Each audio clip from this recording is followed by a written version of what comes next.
The Wander and Reason Podcast. The crossroads of philosophy and practicality, where we explore such ideas with sincerity.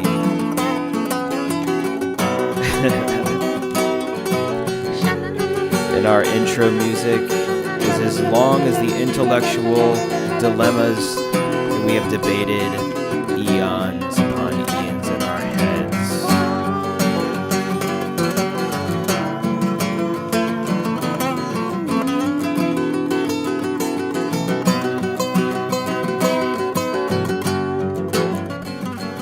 Welcome to the Wander and Reason Podcast. I am your host, Zach Kuva, and I'm happy to bring you episode number 4.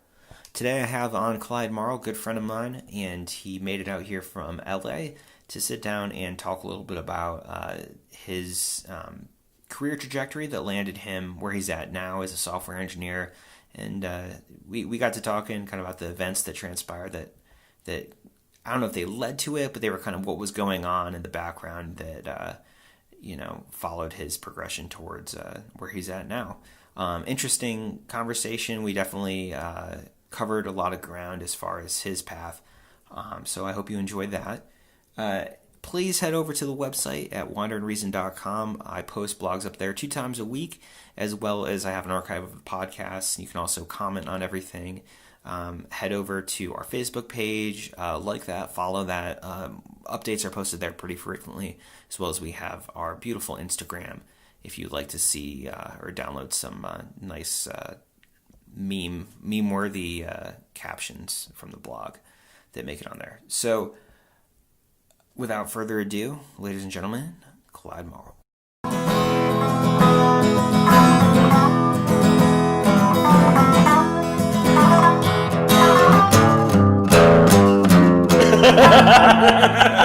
Clyde Marl, how's it going, buddy? Fantastic. How about you? It's going pretty good. Happy to have you on the podcast, episode 4. You're the first guest. How does it feel? It feels great. I'm glad to be here. You made it, dude. So, Clyde wrote out here. Actually, let me be honest with you, folks. We've recorded this a few times, and I don't know what it was. I guess the SD card was full, and so now we have to record this yet again. We almost recorded. We're gonna pretend like we haven't mentioned these few things. We didn't really get too far into it. Yeah. But anyway, so Clyde, glad you could make it to the podcast. So you just got out here yesterday, obviously. Yeah. So I rode my new motorcycle 400 miles yesterday. What kind of motorcycle is that? It's a Yamaha MT-10. Nice. It's fun. It's basically a sport bike. It's pretty badass. A little less sporty, but kind of. It's like it has almost like a Batman's bike vibe to it. Yeah. You say Transformers, right? That's it kind of looks like like Transformer-esque, right? It's like Transformers, but without Shia LaBeouf. It's not a sexy bike, but it's got a good look to it. Yeah. Nice, dude. So you drove that out yesterday.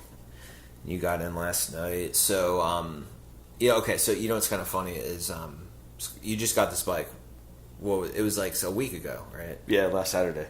Okay, so you got the bike a week ago, and I didn't know this about bikes because I've never had one. I had a moped when I lived in Vietnam, like an automatic one, and you just ride that around, right? But I never had a motorcycle. I've always been kind of like too chicken for it. But so when you get a new bike, you have to ride it a certain amount and then get a service. You break it in, yeah. So anyway.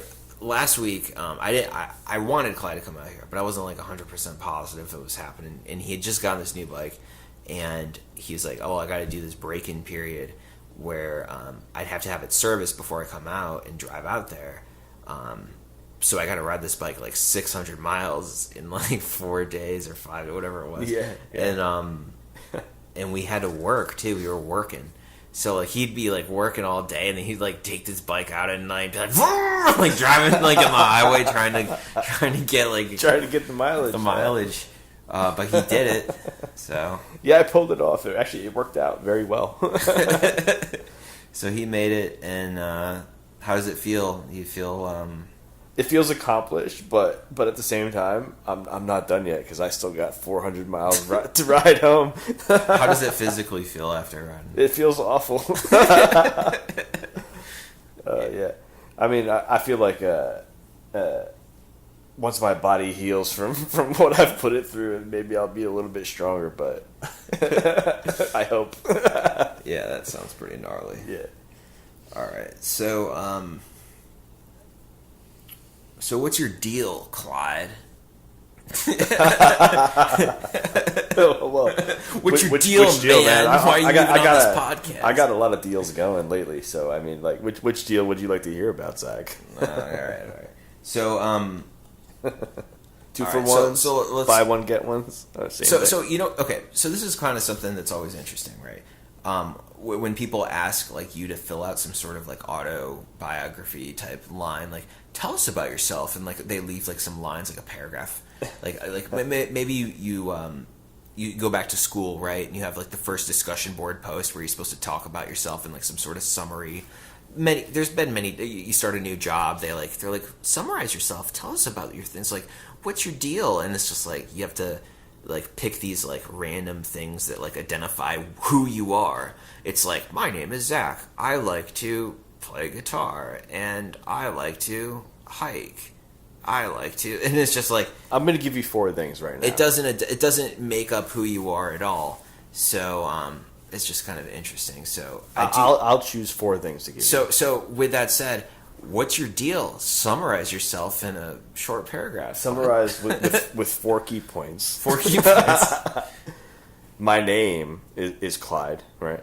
I live in Burbank, California. I'm a software engineer, and I'm going to be 30 this year. And I've been working as a software engineer probably, I'd say maybe between 3 to 4 years. Oh wow! Okay, so that was like an eloquent 4 points. Surprising. I've had a little bit of practice today. All right, sweet. So you've been a software engineer for a period of time, a profession that you kind of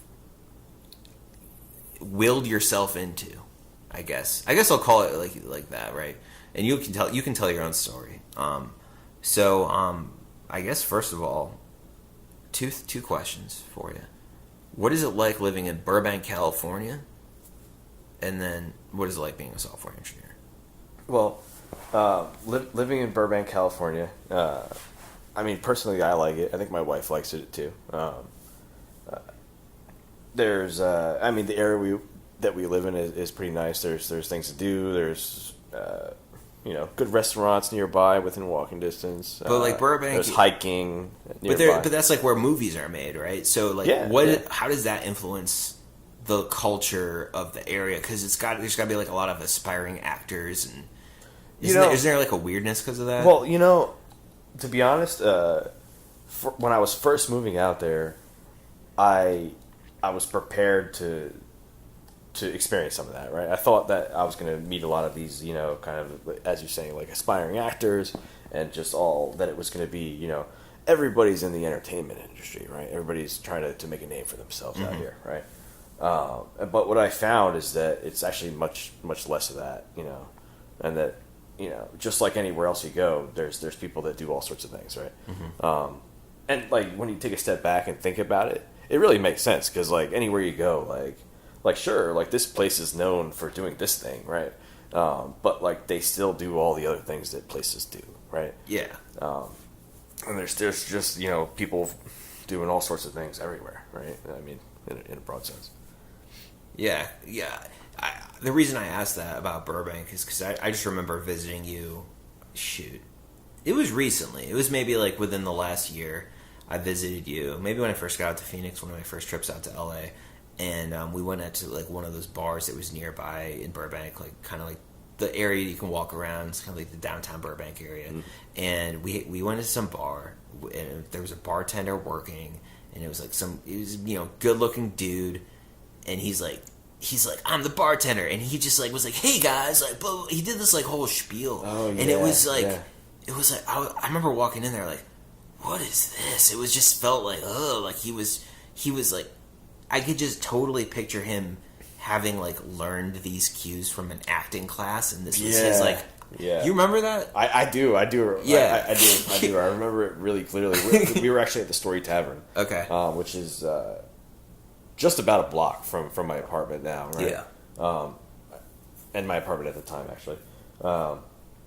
But like I said before, like there's all sorts of people there, right? It's not all these like aspiring actors, but like that's not to say that they're not there. Because I feel like that they're definitely there. Yeah, they're definitely there. So I shouldn't like in my mind, or like for like the listeners who obviously maybe many people like obviously maybe never even been to California. Yeah. And so in their mind they build up this image of what that is. And you obviously you live there for a while. So the sense of like Burbank or LA in general having like a lack of authenticity, that's a little bit disingenuous, right? Because you're saying like it's just like a regular place like any other place. There's people that have all sorts of jobs. Yeah. Well, I mean, I think you can think of it, in a few different ways. But like definitely like, one way of looking at it is like, there's a lot of disingenuous people there, right? Maybe it attracts that sort of person, right? Mm-hmm. But, on the flip side of it, like, obviously that's not, the only type of thing you're going to see there, right? And I think that there's lots of other places, that you wouldn't associate with that, where you're going to meet plenty of people like that as well. And I think that just, like, all these different types of people, different personalities, different, like, lifestyles are just about everywhere, right? It's just we associate certain versions of each of those with certain places, maybe.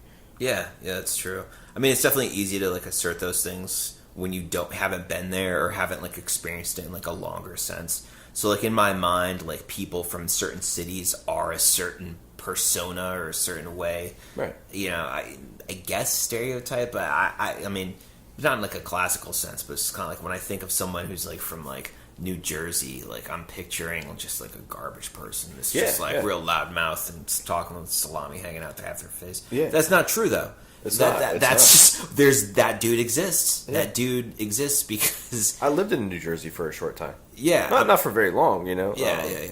But I remember when you did. I mean, I went in expecting to see these people everywhere, and like and they were some of the fewest types of people that I did encounter. Oh, of course they were there. They were there, like just like the there was a seed of truth to it, right? The aspiring actors in L.A. right, they're there as well, right? Like those people that you expect. I'm just to see. Picturing like a lot of Italian guys. You expect who to see them because they're there, pretending right? they're on The Sopranos. So is everybody else. Yeah. Everybody else is there too. Word. Well. So you're living in Burbank. You've lived in Burbank for a while. You left for a bit, lived in San Francisco. Now you're back in Burbank. Yeah. How does it feel to be back? It feels good. It feels good. I mean, we're torn, obviously. I mean, as you know, I lived in San Francisco for 2 years. Olivia was up there. My wife now. She was up there with me. For a year of those 2 years, right? Basically, I'll backtrack a little bit. I moved up there for a great job opportunity, and we had already picked up a lease in Burbank, right? So I jumped on the job. Mm-hmm. She was still working and had this lease in LA as well, right? And then rode that out, right? And then basically, once that lease is up, we had to decide, like, am I going to try to move back to LA? Or is she going to move up to San Francisco? And we decided, to go with San Francisco at the time, right? Mm-hmm. So that's what we did, and we were there for a year, and then a whole other section of that story, we moved back down. Yeah. So San Francisco versus Burbank. Do you miss San Francisco? I mean. That's because we're going to segue into the grass whole. Is always greener. We're going to segue into the whole software engineer side, the techie side, and San Francisco is obviously well known for being the hub of all of that, and you were definitely like in the heart of it. But now that you've maybe taken a step back out of that a little bit, So that culture still exists in LA, but it's maybe less, pronounced. No, definitely, that's accurate. I mean, comparing the two, comparing Burbank and San Francisco is difficult, right? And like, I'll take the cop out answer, which is like, there's things I love about both, and there's things that I hated about both, right? And they're all very different things. Mm-hmm. And part of the reason I'm copping out on that is because this is a question that I still ask myself, like, right. Where would I rather be, right? Because like we were living down here, and San Francisco looked great, and we went for it, and it was great, there were a lot of great things. And then living there, we missed Burbank, right? And then, we caved and we came back down here, and we're loving it down here again.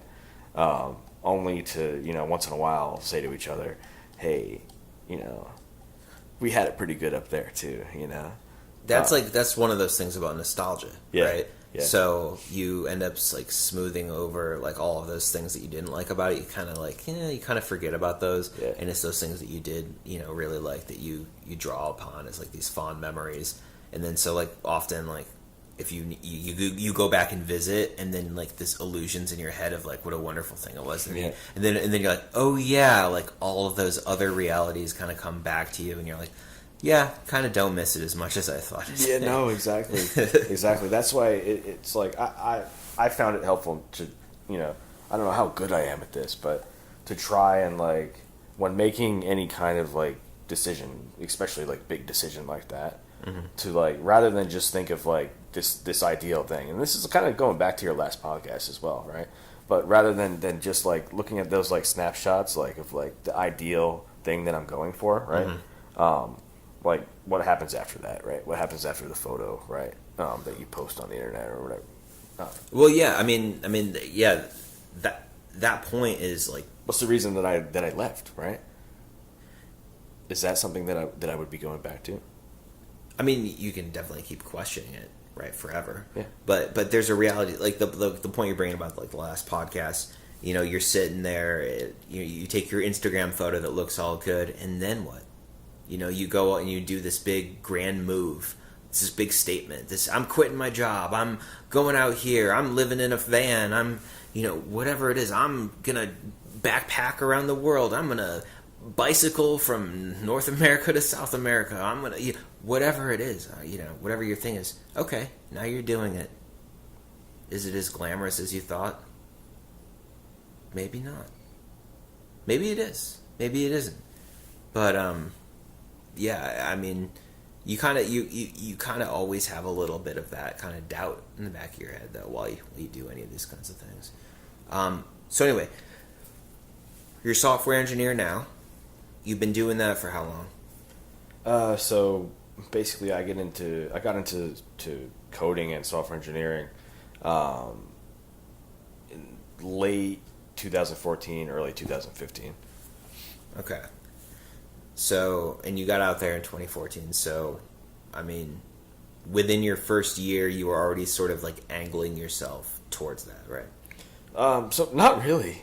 So, the reasons that I moved out to LA were not intended at all to go in that trajectory. It's just it was like when you got there that kind of how did that happen? So like, I went to school for music business. Obviously, you know this. We went to college together, right? Yeah. I went to school for music industry, right? And then got out and basically ended up working in completely different industries, right? Started in this call center, right? Went to insurance after that. And then I was working that insurance job, right? And basically, Olivia was just about to graduate from grad school, right? And I knew that I didn't want to keep doing what I was doing. And this was an opportunity for us to basically just pick like a place to like try something different, right? She could basically get a job anywhere in the country, right? So like obviously like this helped us like tremendously, right? Yeah, I mean, that's huge. So it's like, like where do you want to go, right? So I just remember like it was February, or it was actually January when we were discussing this.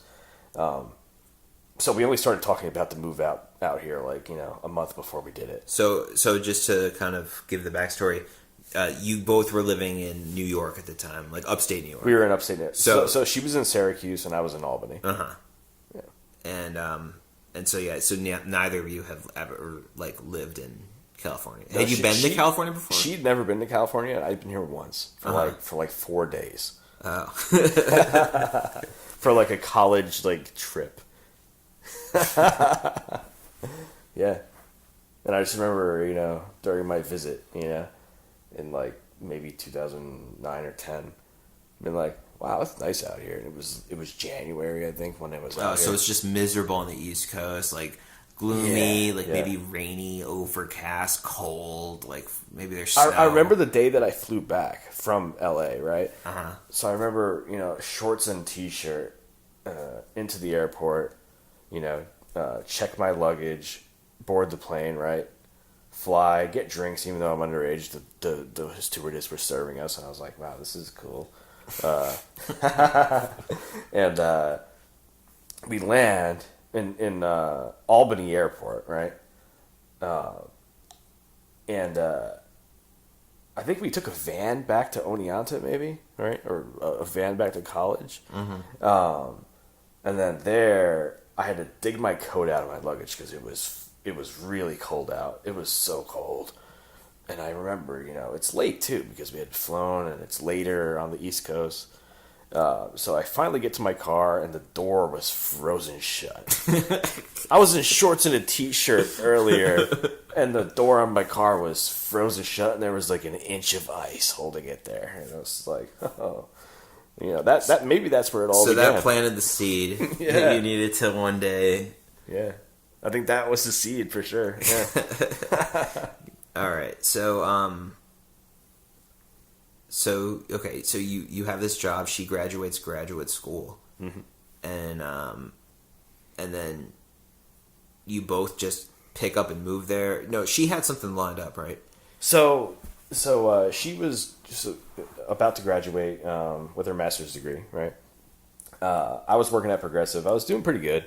I was comfortable, right? Not killing it, not by any means, right? But making good money to be comfortable, to make rent, save some money up. But once again, dealing with the cold and just not loving the work that I was doing. And I knew she was about to graduate, so I asked, hey, do you want to move to California? She's like, when? So I mean, like, as soon as possible.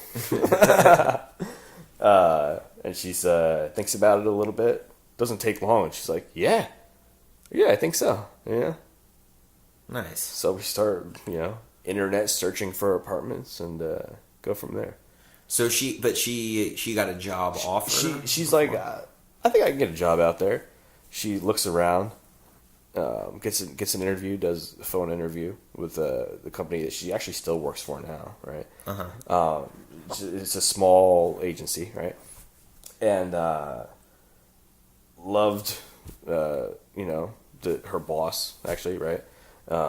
They hit it off, and took the job. So okay, so prior to you guys, driving your car out there with a U-Haul trailer attached to it, she had a job lined up, ready to go in California. Yeah. But you didn't. You quit your job at Progressive. You were making okay money, and cashed out your 401k because I know that you told me that, and I just went out there. What was your thought process when you were doing that? Like, what was the type of thing that you wanted to, like, what were you trying to accomplish? Well, I mean, realistically, I was just thinking I'd go out there and do something more interesting than I was doing at the time, right? Hey, I'll go out and I'll get a job that, like, maybe it pays about this, maybe it pays a little bit less, right?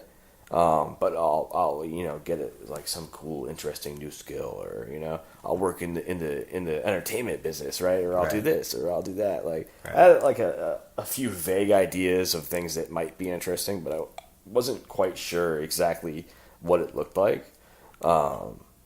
I remember at the time I didn't have a great game plan at all. To be honest, I probably thought, like, because in my mind I probably just pictured like Entourage. Yeah, because it's like my only knowledge of LA. Yeah, I mean, I mean, I could sit here and tell you, oh, I had thought that this thing and this thing would happen, but like, man, I came out here, I had no idea what was going to happen. Like, I just like, I was winging it. I was like, hey, I'll just wing it. It's a So, case. you get out there. Olivia starts working, and how long did it take you to become gainfully employed? Just about a year. Just about a year. So I'll point that out as a luxury that many other people might not be able to afford. Is that, I mean, you had money saved up. You had to cash out 401k, so you had some cash. Yeah, but it ran out before. But you did before have I a got partner work, who yeah. kind of like helped out It with did. like covering the major expenses. Yeah. You I weren't mean, worried we about. weren't living like royalty or anything, but we were living, right? Right. And yeah, had she not had that job, like my time, to figure things out would have been far more limited for sure. Yeah. Like for sure. So yeah, that was definitely a huge thing. So, like, one thing I think most people can identify with is just what a job search is like. Because I think it's just, there's no good way to do it. Like, I found myself looking for different jobs before many different times in my life. And it's always just, you go on Indeed, sometimes when you're really desperate, you're like on Craigslist jobs. It's like the darkest part. Yeah. When you really look you go on quarters. Indeed, maybe go Career Builder, and then you have to like act like you care about LinkedIn, like like you care about this professional network, and so I have 2,000 something connections. you got way more than me, dude. And so it's a really discouraging process. I don't know any of them. When you try to do the whole like finding a job thing, there's all these jobs, and you start going through them, and it's like, pick your industry. It's like, I don't know, and you're like looking, and it's just like, there's all of these things that you're just not that excited about, but you're like, might as well apply anyway, like to work for whatever this company is, Yeah. What motivates me? Surviving. Yeah, and it's really frustrating too, because most of the websites require you to like re-put in your entire resume and have it all typed out separately for each application. So it's like, it sucks. Little side note, LinkedIn, you can just basically print your entire profile like a resume. Oh. It's useful. I've seen people use it with success in the past. I don't think it's ideal, but it's a good alternative to like a really poorly put together one. But sorry for that. Sorry for that. Hey, there's a little life hack right there. A little life. You got a hack, LinkedIn. You don't want to take the time to curate a very nice looking resume. Well, then you could just hit print. Yeah. I mean, depending on your industry, and it might be acceptable. It could be good. Yeah, depending on how low you set the bar. So you're in this state, right? So are you doing that then? You're on LinkedIn. You're on Indeed. Oh, I'm on all that stuff. Yeah. And at the time, yeah, of course. How's that going? Did you have any interviews? Or? I sent out somewhere between 300 and 400 applications, right? Jesus. And what I will say is that I was very picky, right? Well, I mean, I started very picky with your jobs, and like I probably haven't, and I think it's served you way better that you have been. So I've been very picky with like a few exceptions that I thought of as necessary exceptions, right? Like just like things where it's like I need to do this and get it out of the way, kind of, so there's something there, right? Call center was one of them, right? Right. Insurance job after that with Progressive, not so much. That was more of just get me out of here, you know. That worked out well. That was kind of just luck, right? And then everything after that, I think, was a little bit more by design. Nice. So, so you're applying for jobs because you've been a software engineer for a while now. So obviously that's where this whole thing led you, and you were hitting a wall with jobs, I guess. Yeah, so I was hitting a wall with jobs, and I began to realize, like, I think part of the reason for that is like, okay, so I'm applying for these things, right? And I'm putting together cover letters, right? CVs, that's trying to explain why I'm interested in having these things that I'm applying for, right? And are you interested in the things you're applying for? Well, that's what I began to realize. Like, like here I am, trying to explain why I want these jobs, and like all 300 of these jobs, right? And I'm like, I'm pretty sure I don't want most of these jobs, And like, you could probably pick up on that in the application. So what's interesting about that point is like, because I think there's going to be people who disagree that have valid points. Is a job something that you like have to want to have? Like, how should I phrase this? People work, okay? Like people have jobs and work those jobs. They have to, because you have to work and you have to have a job and you have to provide for yourself in some fashion. You can talk to me about how, the whole, not you specifically, but one could talk about how the Federal Reserve just prints money and it's just paper currency and it's meaningless and blah, blah, blah. Okay, that's all fine. But at the end of the day, you need to pay your rent. You need to pay your mortgage. You need to eat. You need to provide the basic, food, shelter, clothing, all that crap. I don't care if you're a monk. You need to be able to have some way to sustain that. Mm-hmm. That's traditionally, obviously, through work, right? And so when you're saying, you had 300 jobs you applied for, and you didn't, they weren't jobs you really wanted, right?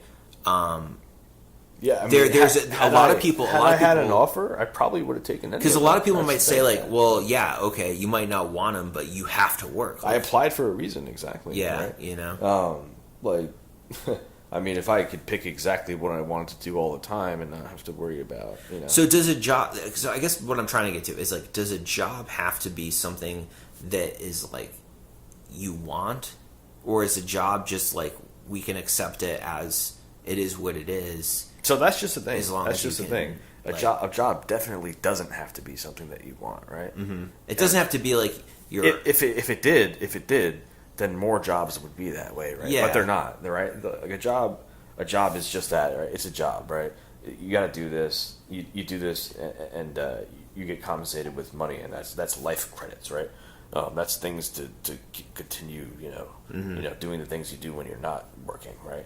Because like obviously and eating things and everyone's not able to work their dream job, right? Everyone's not able to like work their fantasy that they had when they were a kid about like who they wanted to grow up and be one day. Mm-hmm. Some people are, and that's fantastic, and like that's great. But I don't want to like jobs don't have to be something that you want, but they can be something that you want. Exactly. I don't want to denigrate people that maybe like went into some other type of profession that, it pays the bills, they have a good life, they feel fulfilled in other ways, and they don't need to feel fulfilled through their job.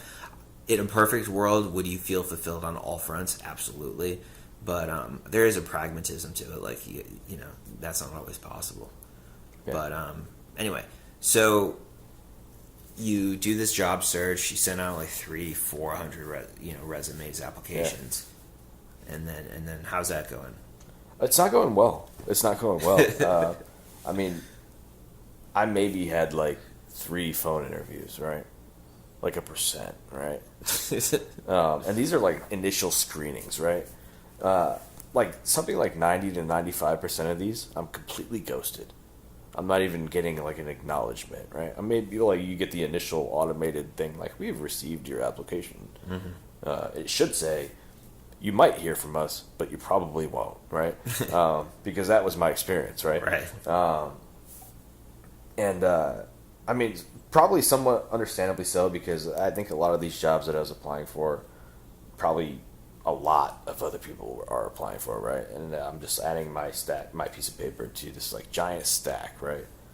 So when you're unemployed for how long? So like at this point, say it's like 6 months, right? I'm 6 months in, and I'm not out of money yet, but I'm getting there. So like, okay, 6 whole months. That's a long time. It's not like, so Olivia goes off to work. You are at home. Yeah. You got the dog, but like you're home. Maybe you spend a portion of that time applying to other jobs. Yeah. So what's the rest of your day look like? Like is it? Are you just bored and just kind of sitting around? Like what did that kind of like act as motivation to kind of get into what you're into now? Yeah, actually. I mean, basically, I was bored. Basically, I got very bored. I mean, I tried to spend. I mean, you can only spend so much time going through your resume and like researching jobs and filling out applications, right? Because it becomes a job of its own. I remember talking to you at the time, and I remember like you were always playing like Xbox. I played a lot of Xbox. You were playing like a lot of Xbox, and like I bet like that was like almost motivating in its own right, because you probably were like putting in applications.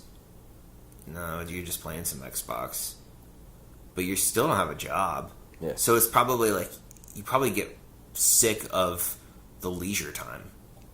Oh, I mean, yeah, it becomes not leisure anymore. It becomes now you're just here, right? And what doesn't help is like when there's no income, right? Like it's one thing like you work, right, and then you get your checks like when you get paid, right, and then it's like, oh, finally I have some downtime, right, and but your rent's paid and you've done this and you've done that and your account balance, if all going well, is at least hovering, right, and staying the same ish, right, month to month, right. You're not like going deeper in the hole, or right. Like you got your head above water. You're getting by, right. You got your head above water. Like you're not killing it, but you got your head above water and you're comfortable, right. And it's I wish I had some more downtime, right. But more downtime for most people means less money coming in, right. It's almost like it's earned. That downtime is earned because you've put in all this labor. Yeah, exactly. And this wasn't downtime. This was just time, right? I mean, you were putting in the labor because you were. It felt more like you were applying for all these jobs, but like you weren't seeing like the fruits of your labor. Yeah, exactly. You feel like you're working for nothing because the application is like. It's mind numbing. It's mind numbing, right? It's like I was trying to think about like a way, because I was like, well, wouldn't it be cool if there was a website where you can just post your resume and then like the jobs have to come to you. Yeah. And I was like, people could say like, oh, that's LinkedIn or that's these other sites, but like in my mind I was picturing like a social media type thing and it's just all set up there.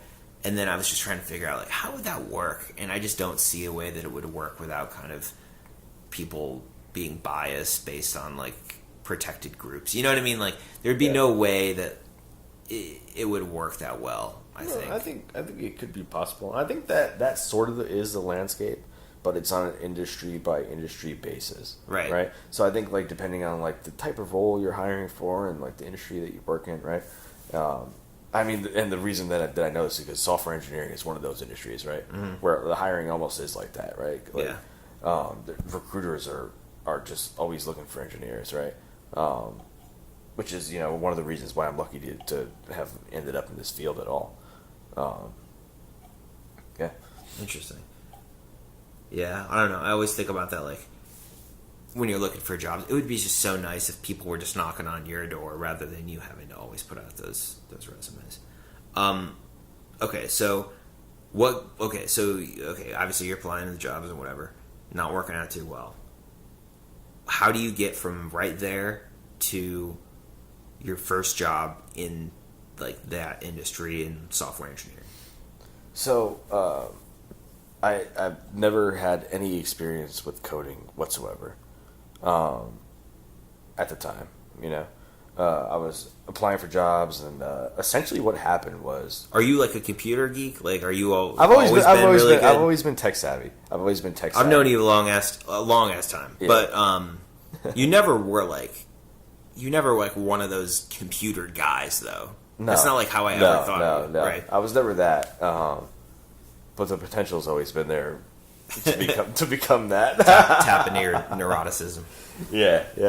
I've always been like a tinkerer, but never like a computer like guru, right? Really. Right. And I think that. I mean, well, let me back up a little bit. Like, essentially, I wanted to build an app for my phone, but I knew zero about that.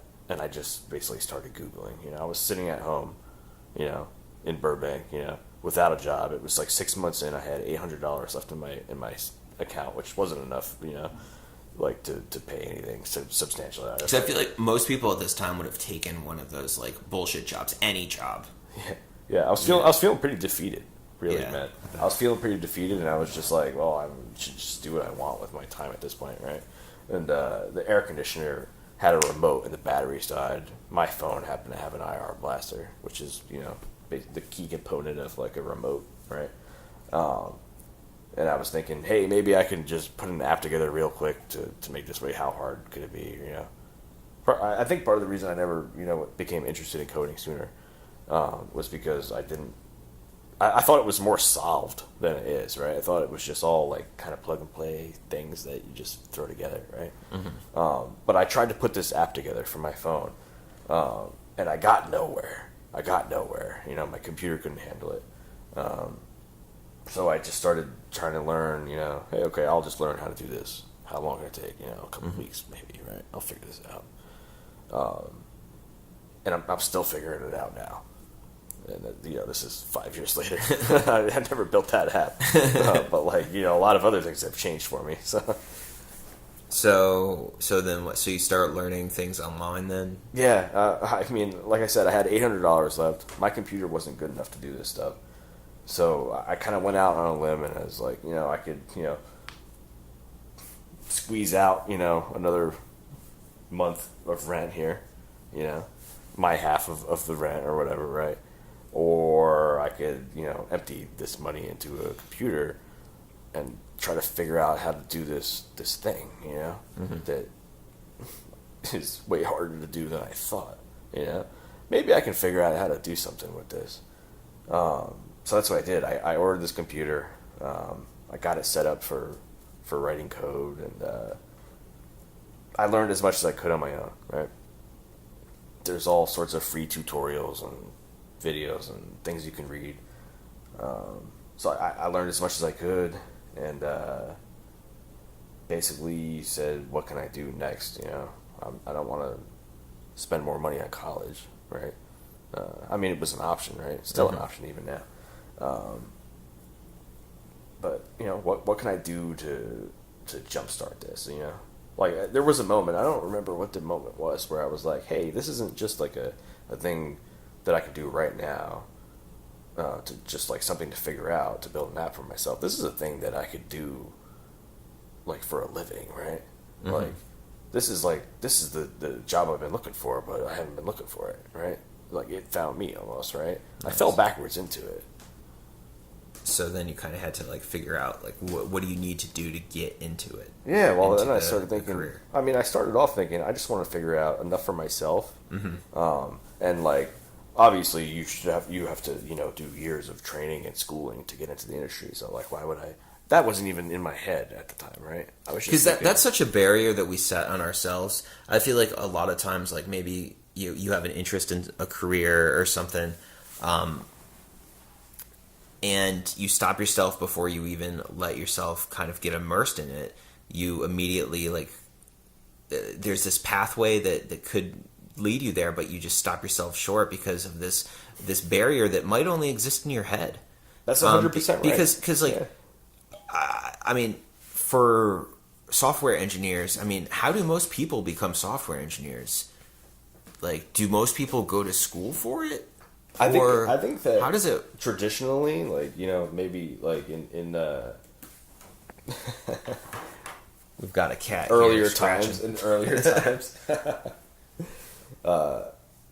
Sorry, yeah, I think traditionally, like in earlier times, yes, like most software engineers came from like a computer science background, bachelor's degree, master's degree, right? Mm-hmm. Maybe even certain times higher, right, with more like specialized kind of knowledge, right, and then went into that, right, and there's still a lot of that, right, and that's a whole other thing altogether that we could have an entire podcast just on that, right,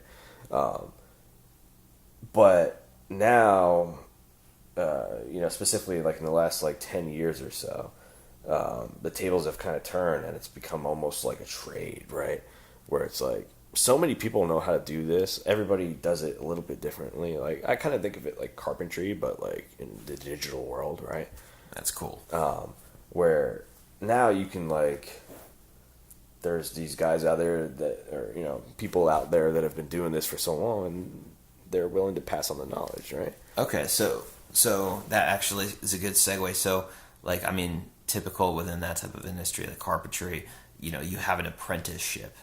You know, when you become a tattoo artist, like traditionally, you don't go to college. You get a tattoo apprenticeship from someone who is a master or someone who is established in the field, right? So that's sort of what you ended up doing, right? You did something similar to that. Yeah, so I did my research. Basically, I learned as much as I could. Part of the reason why I sought out, like, you know, a way to, like, basically be mentored or to be taught, right, was not because I couldn't, you know, figure out any particular thing, how to do this, how to do that, right? It was more of a lack of what should I be learning how to do, right? It's like I need, like, some direction, like what's the path into this, right? Like, it's probably overwhelming, right? Yeah, there's so much, like, and like being on the outside, right? In my mind, I think of coding, and I think like it's constantly changing, right? Mm-hmm. So like the stuff that the guys went to school for, right? Yeah. How soon does that become outdated? Everything is just constantly being outdated, right? And I mean that's the thing, like you could write, you know, a book, right?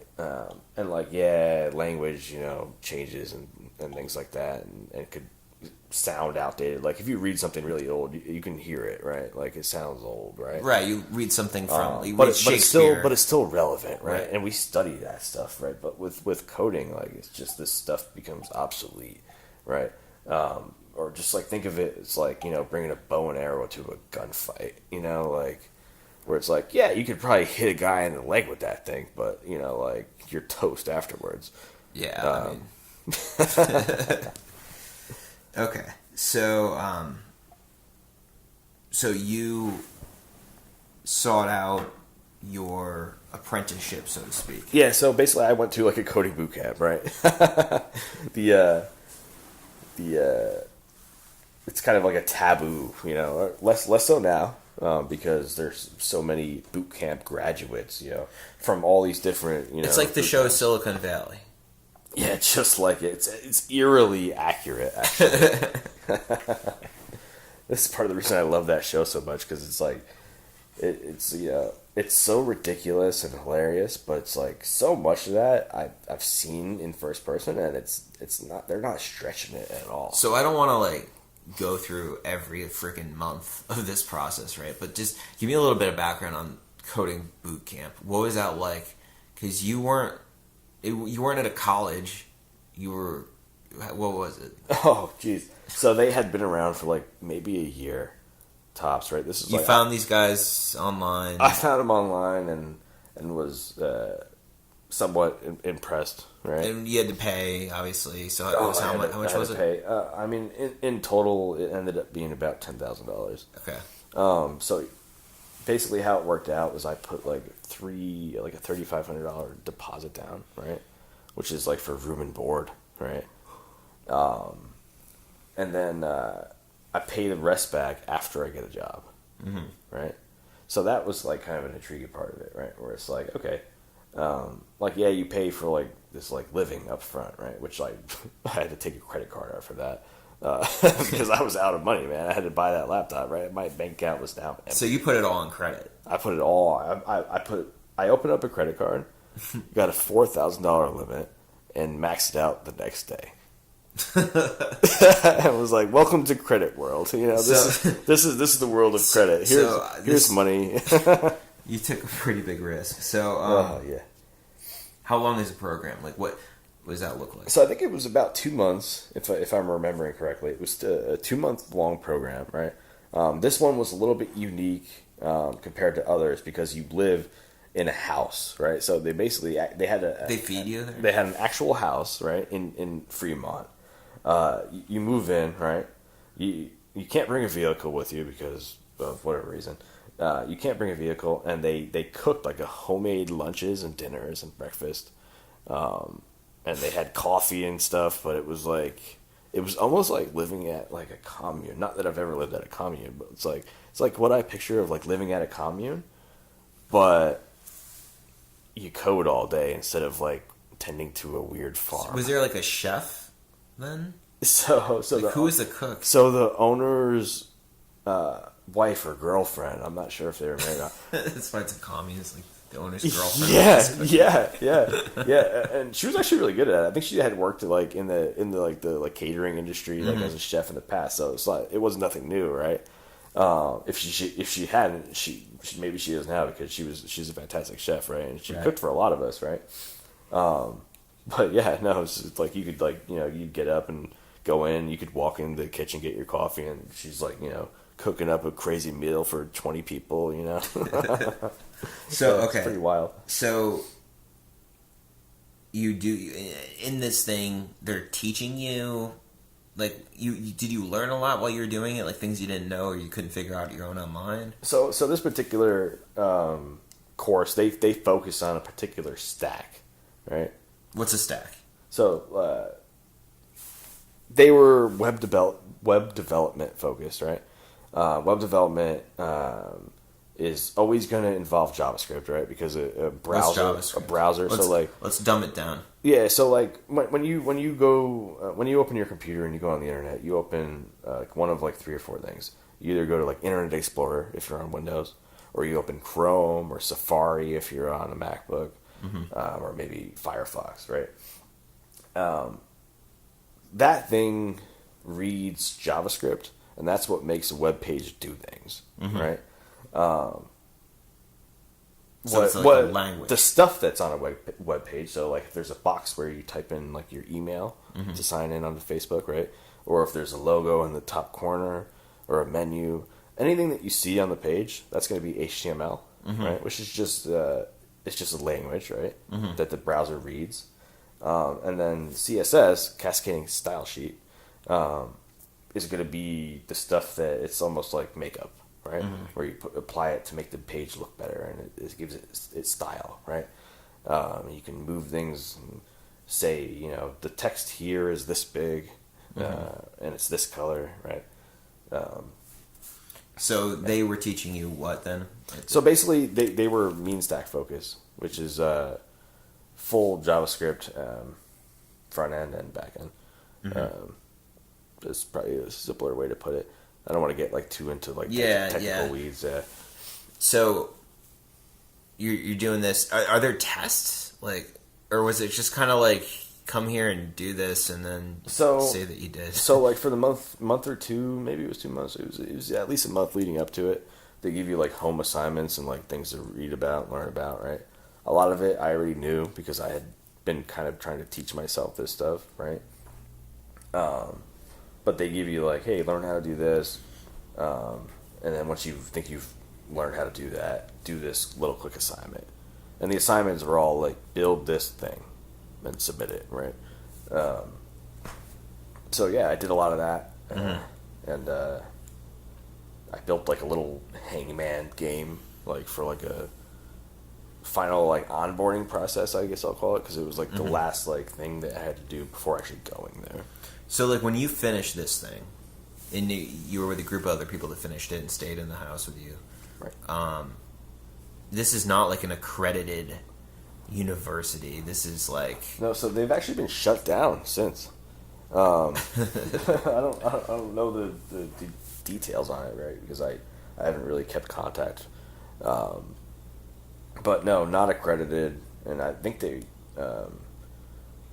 Yeah, it's kind of been like a back and forth battle just between boot camps in general and like, accredited or like, whatever institutions, give accreditation to these, groups. Well, right? I mean, the whole accrediting thing's a big just money-making thing, and so the colleges, I'm sure, are ticked off that these people are able to undercut their big business. I mean, I'll agree with you on like, yeah, it's a big money-making thing, but at the same time, they protect... Like, there's certain levels of like, they set like the bar at a certain level, right? Where it's like because like you could easily spend that kind of money and go to this place that claims to teach you a thing and then walk out of there not knowing how to do shit. So you walk out of this thing, you've got no real work experience doing this.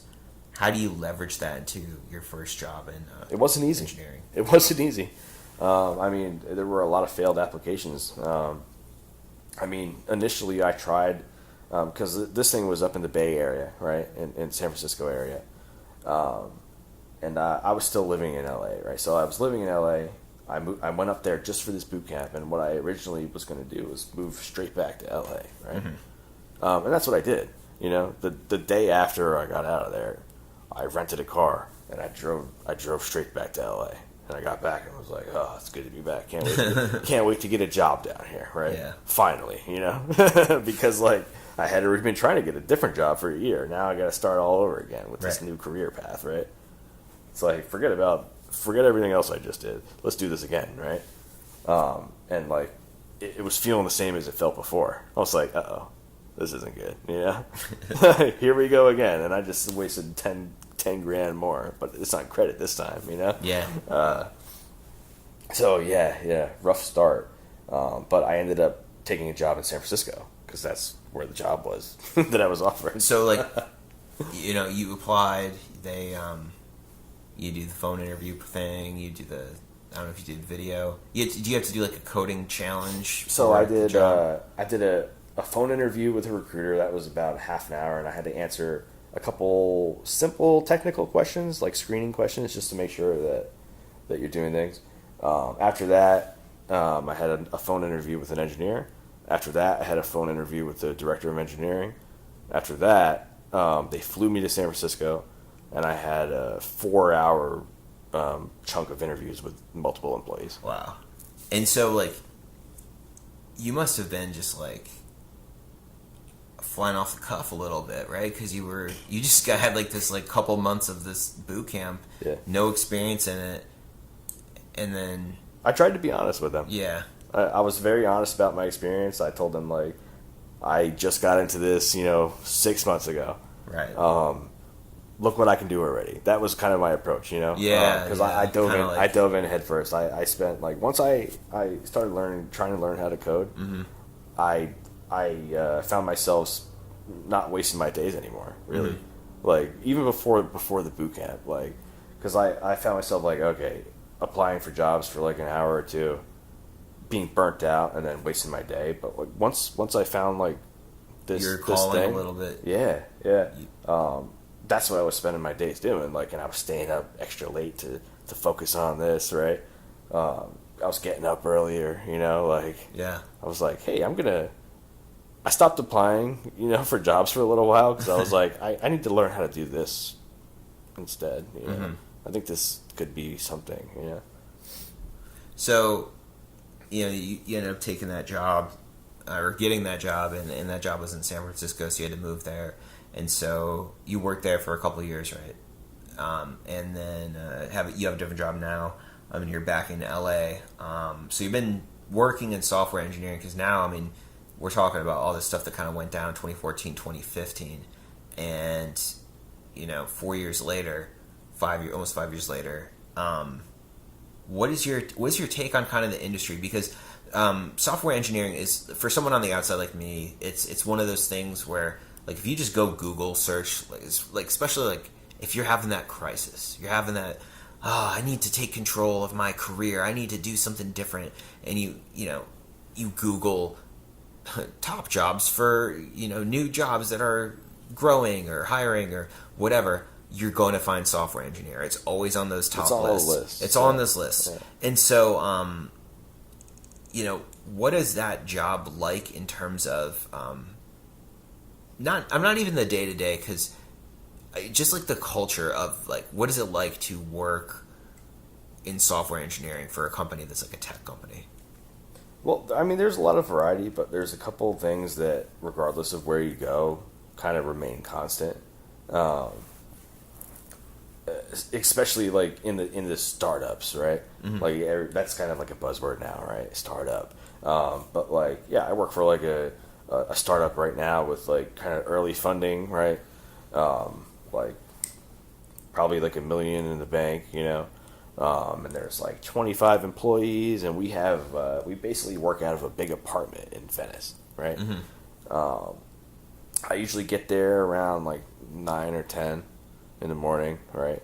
And then I sit down, I have a standing desk, right? There's a kitchen. It's a normal kitchen because this is an apartment, right? There's a bathroom with a shower. Nobody uses the shower though. The shower is just stuffed full of like toilet paper. It's basically a closet. But I mean, you're getting the idea, right? It's kind of like, it's not like your like typical like, you know. I wear like just my jeans and t-shirt to work. Right? So do you, like the other people that work in it, are they similar to you, like personality wise, or are you kind of getting like all walks of life attracted to this? You get a pretty wide variety of people, but everybody's a little bit, you know, kind of tech minded, I guess, right? Tech savvy, if you will, right? Because like, you know, if you're going to work in the industry, it's because you're at least somewhat familiar with it, right? So like, and it's a lucrative industry, right? So traditionally the salaries pay really well. You know, a lot of times you have to be in San Francisco, so that's obviously very expensive. LA is not cheap either. And maybe the market's becoming more saturated with people kind of hearing that software engineering is the thing to go and kind of go towards. Yeah. But what would if you were going to give just a little piece of advice, because you went through the gauntlet a little bit, because you just kind of got thrown into it, or you threw yourself into it. What would be a piece of advice for someone that's maybe interested into getting into it, or doesn't necessarily know if it's going to be something that they want to do, but wants to test the waters a little bit? Yeah, well, I mean, the best way, I think, the best way for anybody to really get started, and the fastest way to find out if it's something that you'd like to do, is to actually sit down and try to build something simple, right? Anybody, you know, with a computer, basically, right, or with access even to a computer, can just try to put together a little web app, right? And like, you don't have to know how to do anything, because somebody that knows how to do everything that you need to do that has probably written a small tutorial and put it on the internet for free. So if you've got the internet and you can get to the internet, you know, it's pretty simple just to do a quick little tutorial, right? And like, once you're past that point, I guess, like, advice for people that know maybe that they're interested, right? They've dabbled in it, right? And it's like, hey, like, what's the next step? Try to build something relevant to now, right? Like, hey, like, okay, like, you think you've got a good idea, like, but you're not sure how to build this thing. Just start building it. Sit down and, you know, what's the first thing you got to do? Okay, figure out how to do that, and then so do like, the next. You've identified like a key point is you need to take the initiative then to actively seek out and do something, rather than being like, because I feel like a lot of times, like, let's say you're having that crisis, maybe it's not even a crisis, you just want to switch your career, you want to do something else, maybe not like loving your job or whatever, so you see software engineering, and traditionally a lot of people are like, what program do I need to go do to like get the training that I need? Is that the wrong mentality? Because like what you're saying is like, yeah, build something, because like what you're talking about essentially is like, and that makes sense for me, right? Is no, you know, you need to have take the initiative and have the like desire to actively seek this out on your own time. And it's not as simple as just like, yeah, you can just take the course at the college and suddenly you're going to walk into some 6-figure job with, you know, liberal time off benefits and all of that, right? And you know what? Like, a lot of people take that approach and it works. They do, right? So there's so many different ways to do this, right? So like, obviously, I'm just talking from my own experience, right? The way that I approach things. Is yours like unorthodox when you talk, like, because you know a lot of people in it, or have a lot of people kind of stumbled into it in like weird ways? I know people from both ends of the spectrum, right?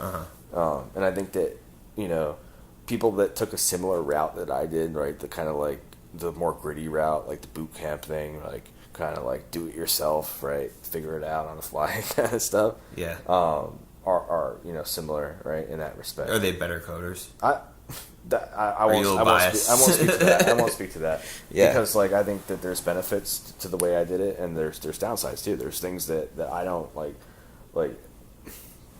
data scientist kind of stuff, right?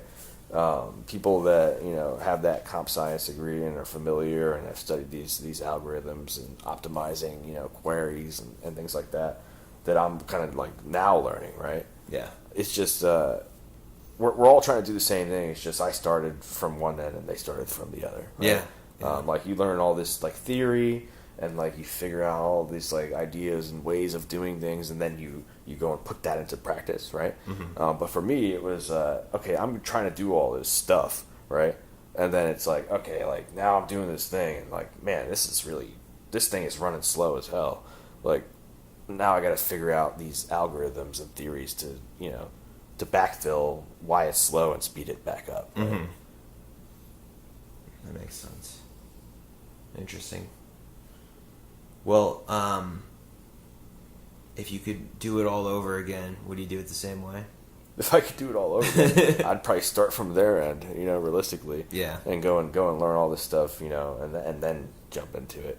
Mm-hmm. I would have started much earlier, Well, like, that is the process of, like, life, right? Yeah. Constantly, if the question is seeking out is if things, I have reevaluating, regrets, I don't. changing, all of that, right? Yeah. I mean, you were a music industry major. I mean, back in the day, I was too. I was until I switched to philosophy and anthropology, That's right. Yeah. and then there weren't that many philosophy jobs when I got out of college.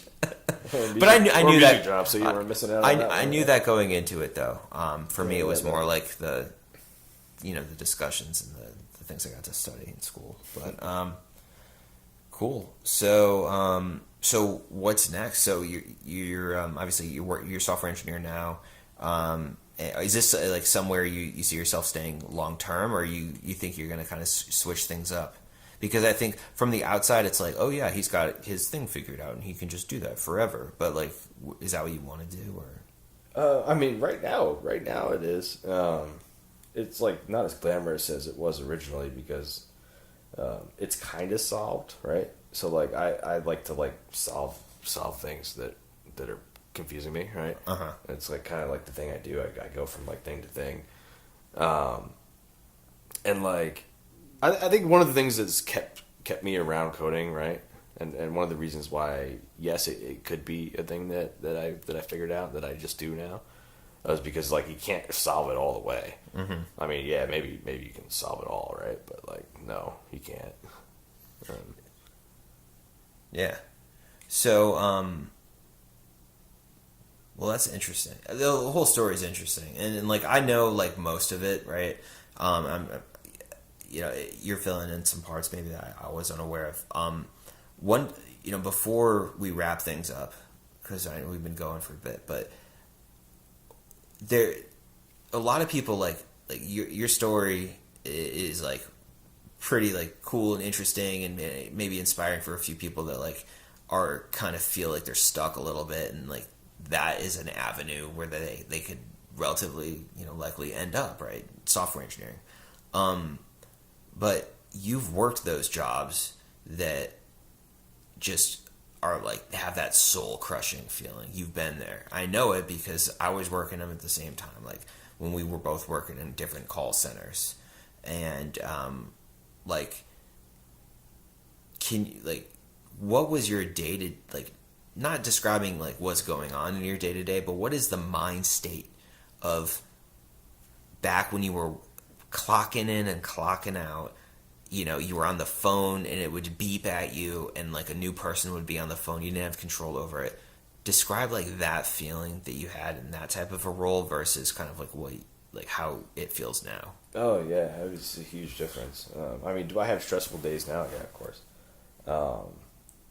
But I mean, back then it's like, I mean, it got to a point where you just numb out to it. That's. I mean, I just felt like I was losing my mind when I was. I mean, for me, I think it was.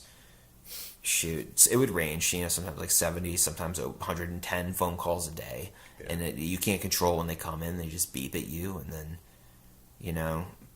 I just remember it felt like there was no way out at the time. Yeah, no, absolutely, I agree. Yeah, I mean, it does. It gets like hopeless, and There's always an out, it's though. easy. It's really easy to become complacent, and I did, a few times. That's like the hardest thing, because pulling yourself out of that rut, like it's easy to slide down because you get exhausted. But it's like you got to pull yourself back out, and it's like, man, you're too tired. You get out of work, you've had a bad day at work, you're tired. Tomorrow I'll do it. You're tired. You just want to eat something. You want to just feel good. You've been shoveling shit all day. Oh yeah. And then you just want to have just one moment where and then you eat. Take out fast food. I'm gonna have what I want tonight. I'm just gonna do nothing. Yeah, I need to do something to treat myself. I deserved it after that hell of a day. You eat some unhealthy food, now you feel sluggish, and then you just kind of zone out and watch your show and whatever, and then that just kind of becomes what your experience is. Yeah, man. I mean, and you just don't end up looking for other jobs. Yeah. Like, people end up stuck in that way, and then they're super unhappy. Mm-hmm. But it's like, I don't really know what the trick is to break that, but you just almost have to have like an act of defiance in a way, like this kind of like willpower. It's like, no, I'm reclaiming my time, because even if I have to like work for you, people, and do this thing that I don't like. Think of it as an investment. Yeah. For your short-term future, right? Yeah. I mean, I'm even stealing a little chunk just of like kind of thought from that book you got me. What's that book? 12 Rules for Life. You got me that Jordan Peterson book. I did. I've been reading that. You gotta be a lobster, bro. Yeah, be a lobster. Be a lobster, man. And don't have punk kids. Make your bed, clean your room. Yeah, make your bed, clean your room. Yeah. Actually, I tried to like make my bed kind of this morning. I'm in the guest bedroom here, and I was like, I'm gonna make this look better for myself later. Yeah. But anyway. Like that like sacrifice, in the immediate, for, to save some for yourself in the future, right? Mm-hmm. And that's kind of like a way to like, okay, like, yeah, would I like to just like gel on the couch and just not do anything? Like, yeah, absolutely. But like, I can do this thing that I perceive as like, oh, I don't feel like doing that, but it's like probably gonna do great things for it. Like, it has great potential. Like does the couch, like sitting on the couch watching Netflix, have great potential? Not really, but like, am I saying that's a bad thing to do? No, I do it all the time. I love it. Right. But like to once in a while, when you have that thought of, hey, this would be an interesting thing to do, get up and have a shot at it right then, instead of saving it on some list that you never tackle. Mm-hmm. Right on. Words of wisdom. Anything else to add? No. All right, buddy. Well, thanks for taking the time to hash things out here on the podcast. Obviously, we spent all of our time talking about coding and software engineering, kind of your path that kind of led you there. But in the future, maybe we talk about other things, like motorcycles and that type of stuff. Ooh. All right, buddy. All right, guys. Thanks for listening to episode 4 of the Wander and Reason podcast. Really enjoyed getting to sit down with Clyde and talk in kind of a podcast format. I've known him forever. We went to college together and known each other since we were like 17, 18. And it's been cool. It's been cool to witness kind of where the events that have led to him being where he is now. I mean, Clyde, 5 years ago, he was the first, probably the only, him and his wife, the only people that I know that made it from, upstate New York, where we went to college, and ended up on the West Coast. And for him to be out there now and to be where he's at, in his career, and enjoying what he's doing, it's pretty interesting, and it was cool to hear him kind of say it with his own words. So hopefully you guys enjoyed that and got some value out of that. If you haven't already, please head over to wanderingreason.com and check out some of the blog posts. I post on there 2 times a week. Podcasts are archived on there as well. Please also head over to Apple Podcasts and leave us a 5-star review. If you enjoy the content, we definitely could use the love. Anyway, thanks for listening.